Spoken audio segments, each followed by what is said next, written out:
Now, while Abilene is still facing a drought, some citizens in the Key City are thinking about a flood that ruined parts of their homes 7 years ago at this time. The city of Abilene is beginning to make adjustments to help the flooding issues in this area and others before the drought ends. Our Annabelle Tuggle spoke to a resident that was affected by that flood, and she explains the importance of getting this fixed even during a drought. Although this detention pond seems pretty dry right now, some Abilene residents remember when this area was flooding their neighborhood around this time 7 years ago. It was rising and rising, and I went and woke up the kids. And this resident, Sandra Morgan, says it caused a lot of damage. Flooded our car.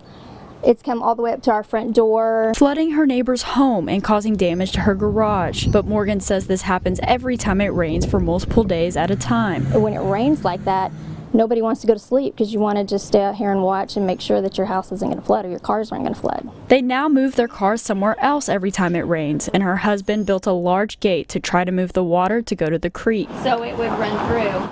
Right here on Salmon Street, there's a detention basin to the side of me, and the water is meant to go under the street through the culvert. But as you can see, the street is kind of dipped down, which causes flooding, but it doesn't stop there. The flooding actually continues over to these homes, sometimes causing serious damage. And it happens really, really quickly. But now the city of Abilene is planning to fix this area and others along the creek. And ensure that the water that does collect is collecting in appropriate areas. Max Johnson, Director of Public Works for Abilene, saying they are currently designing this project, but it could include widening the detention pond and raising the dip in the road. We have some ideas, but that's what the proposal is going out to the contractors. While they design this plan, Morgan says even in this drought, it is important that the city works to take action on this to prevent her losing her home in the future, because even though it hasn't rained in a while, all of a sudden when it does, it just all comes this direction. In Abilene, Annabelle Tuggle, KRBC, Abilene's local news.